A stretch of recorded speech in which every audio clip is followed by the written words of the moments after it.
Good morning, all of you. In today's session, we are going to continue with CSIR NET GRF Chemical Science December 2018 Part C, Series 2. Already we started solving all the previous year question papers in that regard. 2019 June and December question papers have been completed. 2018 June paper have been completed. Now we are in the stream of December 2018 Chemical Science GRF NET CSIR question paper. Part B have been completed. Entire solution was given, and in Part C we are framing different series. Each series consists of 10 marks, 10 questions. We are giving detailed description, detailed provision for how to solve the questions. So in each session, in each series, 10 questions of this Part C are discussed. So we already completed series 1. Now we entered into second series, where second 10 questions will be discussed in today's session. Now let us enter into our actual concept. Here, question number 71. P31 HNMR spectrum of cis platinum PET taken thrice whole twice Cl2 platinum. Isotope was given, that is platinum 195 isotope, whose abundance is 33.8%. I is equal to half. Its other isotope are NMR inactive. If it is NMR inactive, that P31 I value becomes 0. Actually, is compressed with the satellite peaks of. Okay. So what we have to predict, how many satellite peaks are given for this platinum complex. What is the complex? Is platin PET taken by Cl2. This is the complex given in the P31 HNMR spectrum. So here two isotopes of platinum have been given. Among two, one is NMR active, another is NMR inactive. Okay, so in that case we have to predict how many satellite peaks can be appeared for the given compound. In order to get that, the complex is cis platinum PET taken thrice whole twice Cl2. So in this, platinum 195 is given, whose abundance is 33.8%. Okay, so this isotopic platinum is denoted with star mark, and another platinum which is naturally available. So this isotopic platinum, whose I value is half, that is 33.8%. And the normal naturally available platinum percentage is 66.2%. And isotopic platinum is NMR active, P31 NMR active, whose angular momentum value is half. And angular momentum of natural abundant available one is I is equal to 0. It will become NMR inactive. Let us apply the formula. So 2Ni plus 1. So 2Ni plus 1 when applied to the first isotopic one. So 2 into how many platinum atoms we are taking here? Only one platinum atom. So N becomes 1 only, right? So I is nothing but angular momentum value. For this isotopic platinum, I value, angular momentum value is half. So plus 1. Okay, 2Ni plus 1, we substituted all the values. 2 into 1 platinum is there, and its angular momentum is half, plus 1 was indicated.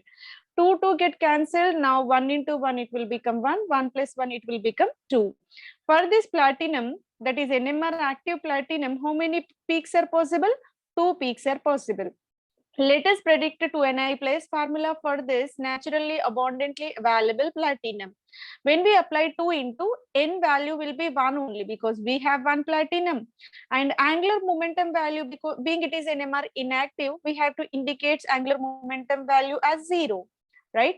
Plus 1. So whatever term we are multiplying with 0 can become 0 only. So this entire term becomes 0. So here 2Ni plus 1 value is given as only 1.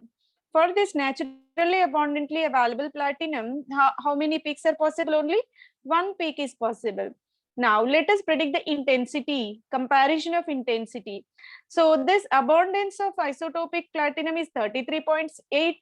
So this 33.8 is giving 2 peaks. That's why this can be split into again 2 peaks now.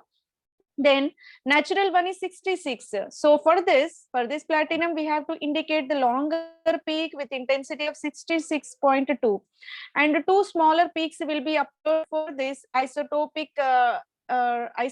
platinum, whose whose abundance is 33.8. We have to split that 33.8 for two peaks. So that will become 16.8.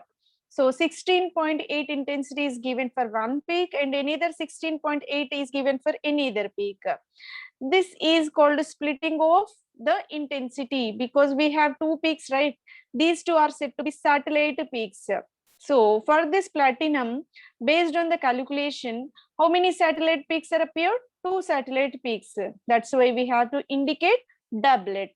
Okay. So for question number 71, option number 3 will be the right answer. It is purely calculated based on the formula 2Ni plus 1 formula. By using this, we calculated number of peaks possible and we assigned the percentage of intensity which are provided within the problem. So based on that, the correct option will be option number 3. Let us move on to question number 72.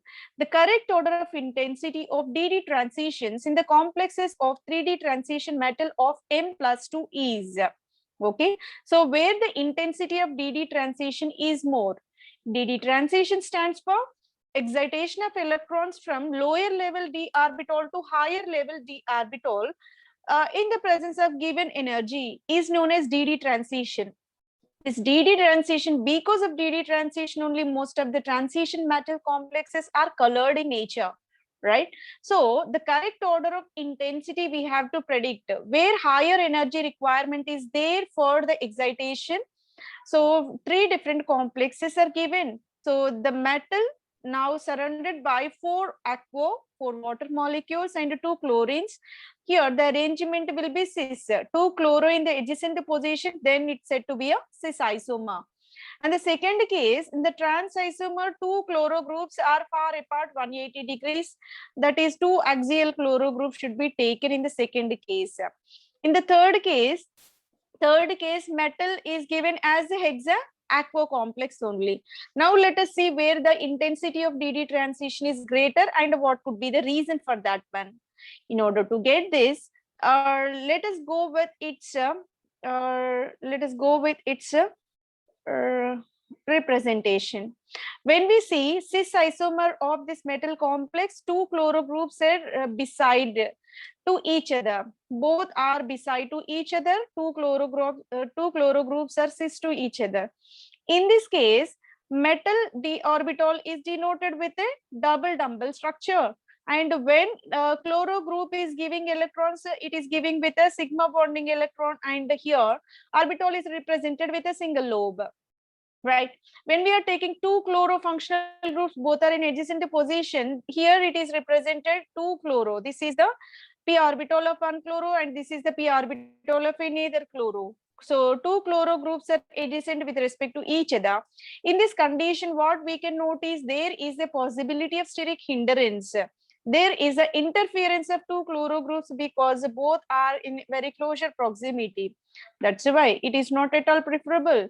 And in case of this cis isomer, it requires higher energy for excitation. When we go with trans isomer, 2 chloro are far apart and both are 180 to each other. Staggered conformation you can observe. In this case, this double dumbbell arrangement of d orbital is associated with the chloro p orbitals in the opposite manner, where repulsive forces are highly minimized and it experiences lesser repulsive forces and higher stability. So this kind of excitation requires somewhat less amount of energy always. Cis isomer requires higher intensity of excitation when compared to trans isomer. Now let us compare these two complexes with a non-chloro group. Here only it is hexa aqua complex, no chloro group is present within the molecule. In this case, what happens when chloro group is there, the possibility of back donation will be there. When back donation is there, excitation requires very high amount of energy because of strength of the double bond nature. In case of this hexa aqua complex, chloro is not there, that's why back bonding is not provided. So that excitation is very convenient. It requires very lesser amount of energy. Hence, the exact order will be cis isomer, being it is highly repulsive in nature, having higher intensity for the excitation of DD transition. Trans isomer, all the d orbitals are, all the chloro groups are far apart, so that repulsive forces got minimized and it experienced lesser amount of excitation energy. And when compared to these two here, being it is non-chloro, back donation, so that here excitation is very convenient, lesser energy is required for this kind of DD transition. So that cis followed by trans followed by hexaco complex is the right series of DD transition of intensity of absorption. For question number 72, option number 1 will be the right answer. Let us move on to question number 73. In question number 73, the reaction of decaborane, B10H14 is said to be a decaborane with acetylene in the presence of diethyl thioether. So if we are taking Et2O, that is said to be diethyl ether. When Et2S was taken, this is called diethyl thioether. In the presence of diethyl thioether, when B10H14 treated with acetylene, what could be the product? We have to predict the final product in this reaction. In order to get this, we are taking the starting material decaborane. B10H14 is called decaborane. So this kind of reaction is solvent accelerated reaction. Means, so solvent will initiate, solvent will facilitate the reaction. So for that purpose, we are taking B10H14. Now it is treated with thioether. When thioether was treated, now what happens? Two hydrogens replaced with two ether molecules now. So B10H12, Et2S whole twice will be there, right? So in this way, hydrogens replaced with thioether functional groups, we will get solvent substituted product. This is a kind of substitution reaction. How can we substitute? How can we say substitution? Hydrogens replaced with this the ether molecules. Hence, it is said to be a substitution reaction. Later, you can add this acetylene molecule to this one. What happened? Acetylene molecule when added, these two carbons will be added to this one and two hydrogens are eliminated along with thioether moiety, so that the product will be B10H12C2. Right? So this acetylene moiety will be added, hydrogens discarded along with this thioether, so that the final product will be B10H12C2. So B10H12C2, option number 1 is the right answer for question number 73. It is a kind of substitution which is initiated by the solvent molecule, right? So let us move on to question number 74. In the compound N3P3F6, the geometry around the nitrogen and phosphorus respectively. In order to predict the geometry around nitrogen and phosphorus, first we have to know what is the actual structure of this N3P3F6, where we have 3 nitrogens, 3 phosphorus atoms within the ring structure. It resembles benzene, where nitrogens are alternatively arranged and phosphorus atoms also alternatively arranged. And it is a kind of conjugated system. In this molecule, being phosphorus pentavalent, which surrounded by 5 bonds, nitrogen is trivalent, it is surrounded by 3 bonds.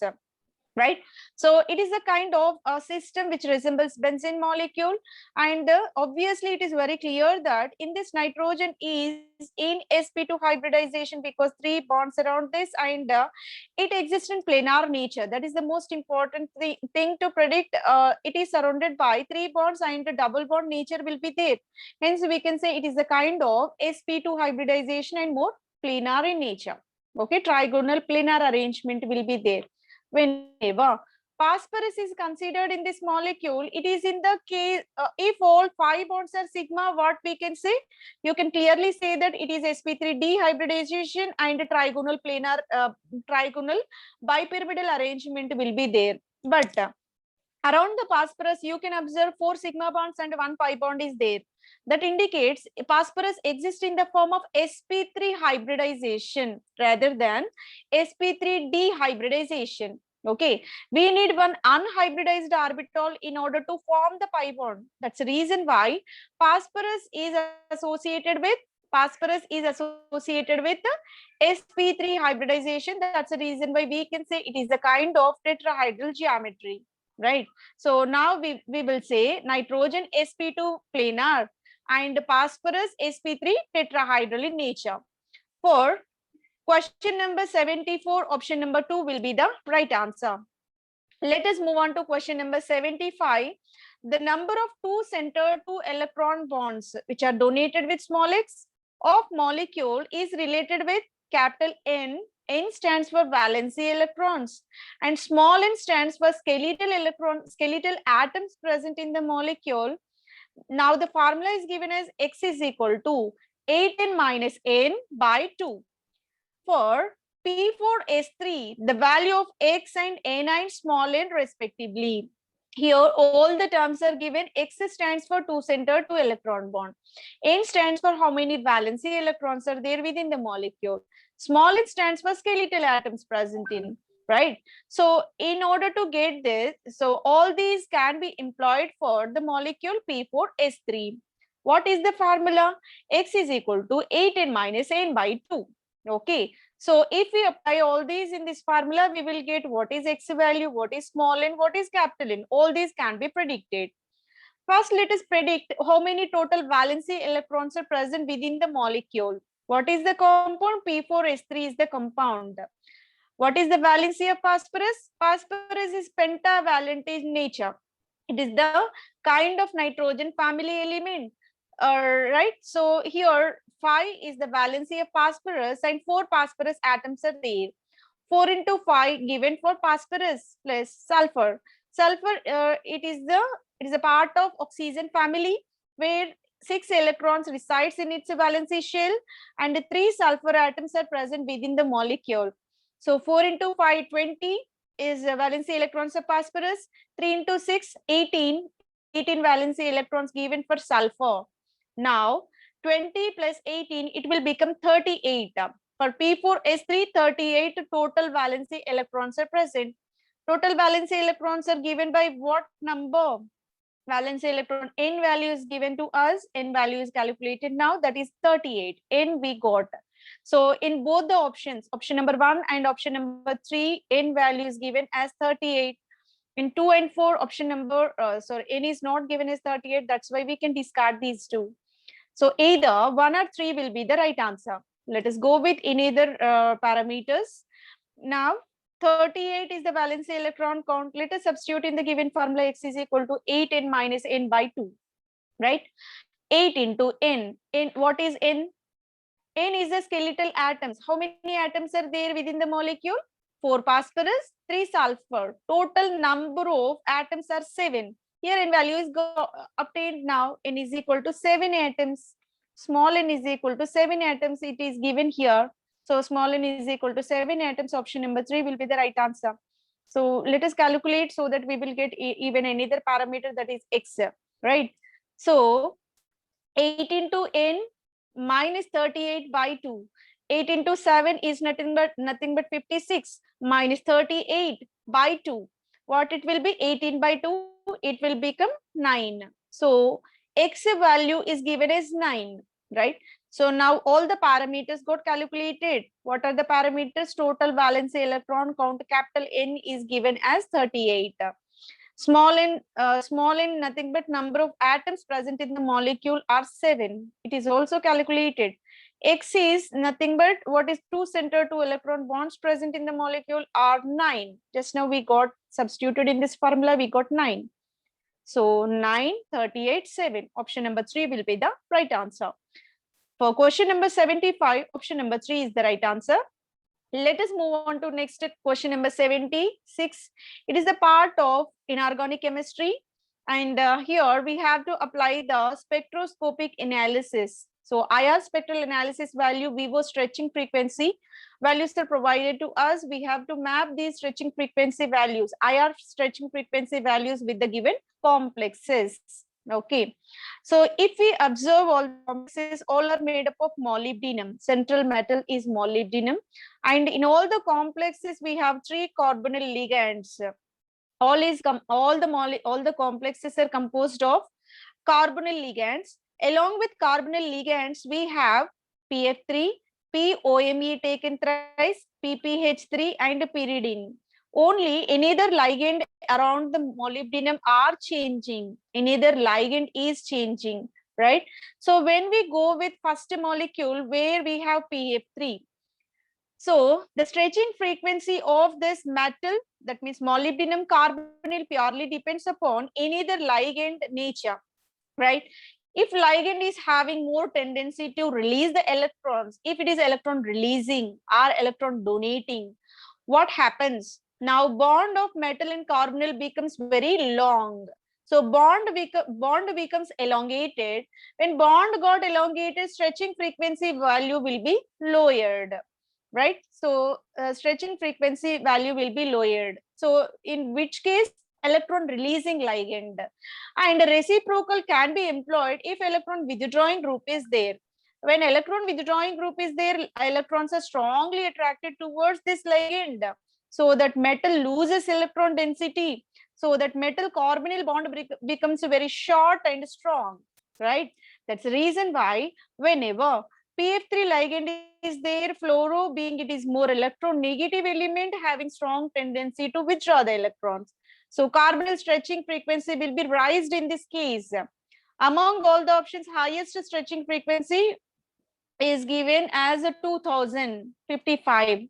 So it is applicable to this fluorinated ligand, phosphorus trifluoride, trifluorophosphine ligand. So A can be directly related with option number 3. So A with 3, only one option is given, that is only option number 2. Now let us go with another comparison of another. After fluorine, more electronegative will be oxygen only, right? So that's the reason why after fluorine, so OMe, methoxy group will have higher stretching frequency now. So we have to go for next level stretching frequency value, that is 1888 for methoxy ligand. So option number 2 is the right map. So B is associated with this 2. This is also correct one. And when we are taking molybdenum PPH3, so being phenyl groups, so benzene moiety having tendency to accept the electrons, again it is a minus affecting group only.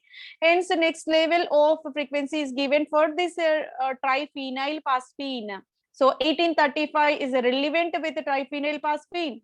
So that C can be directly mapped with this 1. C with 1 is the right match.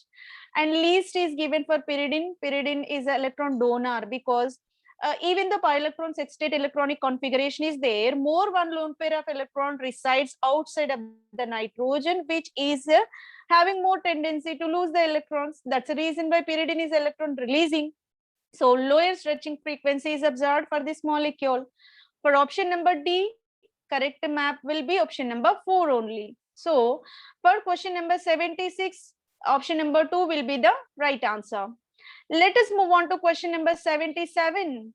So stretching frequency of cyano group are given, two complexes are given. One is iron hexacyano -3, iron hexacyano -4 complex. Two iron complexes are given. One is Fe+3 system, second is Fe+2 system.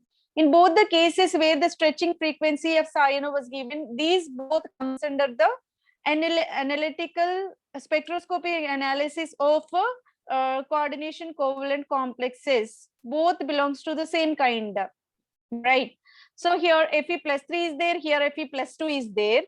Among these two, where stretching frequency is greater, we have to predict. And one more is stretching frequency of carbonyl group, we have to predict for chromium tricarbonyl having 3 amino groups and chromium hexacarbonyl groups. Among these two, where we have highest frequency, so two compounds AB we have to compare, two compounds CD we have to compare. First, let us go with this iron complexes. When iron +3 and iron +2 is there, where the stretching frequency is greater.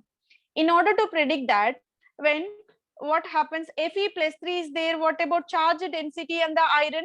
Charge density on the iron will be lesser because 3 electrons lost, so that electron density of Fe+3 is lesser when compared to Fe+2. Being it is electron deficient and smaller in nature, greater the positive charge, size of the cation will be very small in nature. Smaller the cation, what happens? Dragging tendency of ligand will be very high. Means metal ligand bond will be very strong. That's the reason why stretching frequency will be raised. In case of option number 1, we have Fe+3 configuration. In Fe+3, central iron is having more electron deficiency, so that strongly binds with the cyano. So cyano stretching frequency values will be raised.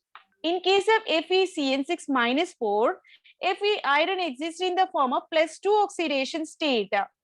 Whenever +2 state is there compared to +3, here electron density is somewhat higher, so that iron cyano bond is somewhat longer. When longer bond is there, stretching frequency values are reduced. So A is having higher stretching frequency when compared to B. So this part is completed. Now let us go with second complex of chromium. When two chromium complexes were given, one is chromium hexacarbonyl, second is tricarbonyl triamino compound. Among these two, amino group nature will matter here. How it will? So amino being it is electron releasing, so it used to release the electrons to chromium, so that chromium will receive more electron density. If electron density in the central metal is more, metal carbonyl bond becomes elongated, so the stretching frequency values will be lowered. D will have lesser value, D or C.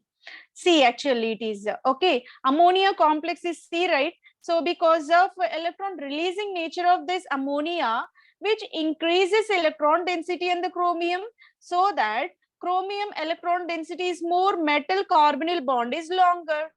So stretching frequency values are lower. C complex having lower stretching frequency when compared to hexacarbonyl complex. So option number B is satisfying the statements whatever we discussed now.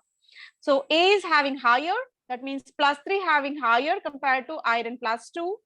And in the second case, ammonia having a lower value when compared to pure carbonyl. So for question number 77, option number 2 will be the right answer. Let us move on to question number 78. Consider the following statements for FeO4-2. This is called a ferrate +6. So this is known as ferrate +6. For this complex, it is stable at the pH of 0 to 14. No, when this complex is under acidic conditions, it readily reacted with water and got converted into aquated complex. So under the pH conditions exactly 9 to 10, only it will becomes very stable, right? So this complex becomes stable at pH 9 to 10, not in the range of 0 to 14. Option number 1 will not relevant for this problem. Let us go with option number B. It is stable in strongly basic medium. Exactly. So when we are maintaining pH of 9 to 10, pH of 9 to 10, then only it will be more stable. Option number B is the correct statement for this ferrate -2. Option number 3, it is very strong oxidizing agent. Let us see whether it is possible or not. Initially, when we are seeing this molecule FeO4-2, what is the oxidation state of iron? Iron is in +6 oxidation state. In +6 oxidation state, there d electron nature will be 0. It is the kind of D0 system. Now, it has strong tendency to convert into Fe+3. Iron always stable in Fe+3 ferric state. That's the reason why it has strong tendency to turn from +6 to +3 state. Nothing but by gaining electrons, it will convert +6 into +3. Gain of electrons called reduction, itself undergo reduction. That's the reason why it will behave like a strong oxidizing agent. So option number C is relevant with respect to given statement. Option number D, the isomeric shift in its mass bar spectrum is more negative compared to FeCl3. Yes, it is also correct option. How can we say? Isomeric shift is nothing but in the mass bar isomeric shift, so it can be employed in the presence of gamma ray spectroscopy. So it is a kind of two different physical, chemical, biological environment when given. So recoil-free mass bar transition is possible because of s electron density. So it purely depends upon s electron density. Greater the s electron density, this mass bar isomeric shift value will be more negative in nature. It mainly depends upon s electron density. So iron, ferrate -2 is having more s electron density when compared to FeCl3. That's the reason why FeO4 -2 is having more negative isomeric shift when compared to FeCl3. So option number D is also right answer for this question number 78. Except A, B, C, D, these three are the correct statements. So 78 right answer will be option number 2. Let us move on to question number 79, where cobalt complexes are provided to us. So two cobalt complexes are exactly same, only the difference is in first case chloro is in equatorial position, in the second case chloro is in axial position. The isomers A, B undergo base hydrolysis. If we perform base hydrolysis, what will be the product?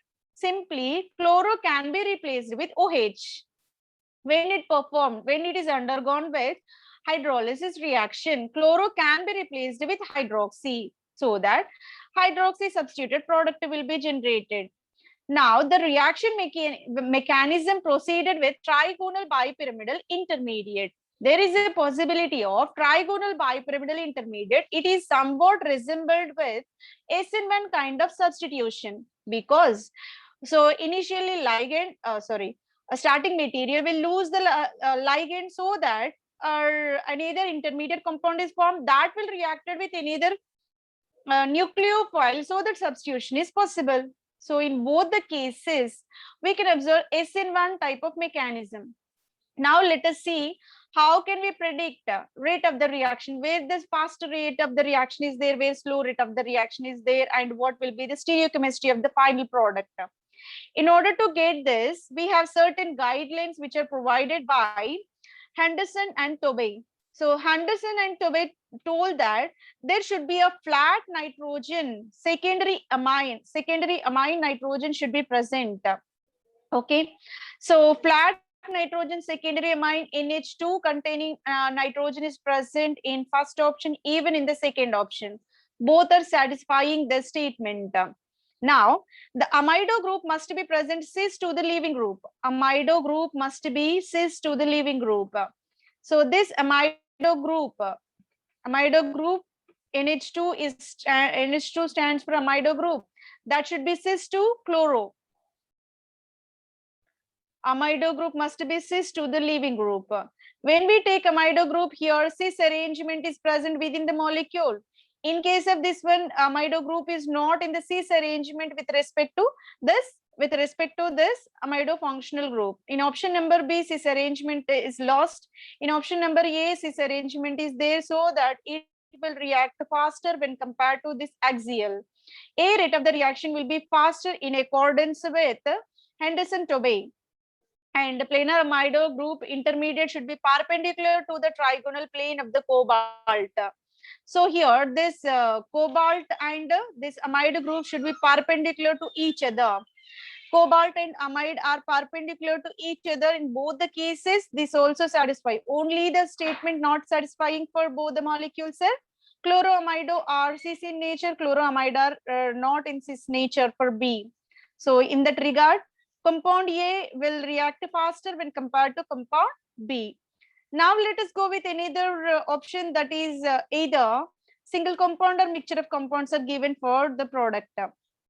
So for option number B, for this compound number B, we are considering, in case of compound number B, when we are removing this chloro, there is a possibility of trigonal bipyramidal. The initial step, just like SN1 reaction, only chloro will be eliminated, so that trigonal bipyramidal intermediate will be formed. In that case, OH having tendency to attach from the center, otherwise in either center. Both the possibilities we have. So here the formation of chloro at this position, otherwise OH may be present at this position, can be attached at this carbonatum, at this equatorial position. Otherwise, any other possibility is also there. There is a provision to generate OH in another axial. Even Axial substituted product formation is also possible. That can be represented here. Here we can obtain mixture of two products. Here OH group will be generated. You can get OH group at this position. In this way, through the trigon here, the intermediate may not have this bond because it is the kind of trigonal bipyramidal intermediate. Only 5 bonds should be present around the central cobalt metal. So this is about the provision. This is about the provision for the formation of final product. So in this case, in the second case, what happens?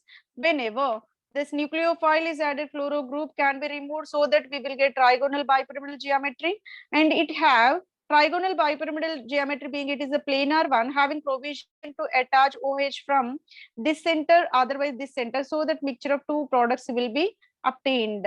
So option number B will give mixture of two products. Option number A will react with a faster rate compared to B. So rate of the reaction is predicted in accordance with Henderson and Tobey. So they given certain guidelines. Those are perfectly obeyed by compound one so that its reactivity will be higher. For question number 79, right option will be option number 3. Let us move on to question number 80. This is the last question for the series. We are taking diborane B2H6. Diborane is a dimer molecule where we have two boron systems are bounded by two bridgehead hydrogens, and 4 terminal hydrogens will be there, and it is a kind of banana bond containing system where 2 3-center 2 electron bonds will be present within the molecule. Now when it is treated with water, what will be the product, and upon treating with oxygen, and what product generation is possible? In both the cases we have to predict the final products. In order to get that, let us treat B2H6 with water. When diborane treated with water, there is a possibility of boric acid and hydrogen evolution is possible. Boric acid will be H3BO3. When diborane upon treating with water, boric acid and hydrogen is the final products. Boric acid upon treating with oxygen, the product will be, this is called boron trioxide. This is not boric acid. It is called boron trioxide, and along with the formation of water molecules, this is known as boron trioxide. Boron trioxide will be generated along with the formation of 6 moles of water. So in this way, diborane reaction with oxygen, the possible products will be, one is boric acid, second is boron trioxide. Let us see which options are correct. Diborane on treating with water to give boric acid and hydrogen. This is the correct statement. Oxygen to give boron trioxide and hydrogen. No. Oxygen to give boron trioxide and water, right? So option number 1 is correct. Water to give boric acid and water, wrong. Boric acid plus hydrogen formation is possible, right? Oxygen to give boron trioxide and water. This is statement. So option number A and D are exact statements for diborane upon reaction with water and oxygen. For question number 80, option number 2 will be the right answer, right? By this, we successfully completed series 2, where question number 71 to 80 got completed with clear explanation. Hope this will be very much helpful for you. Thank you very much for your patience listening. Thanks a lot.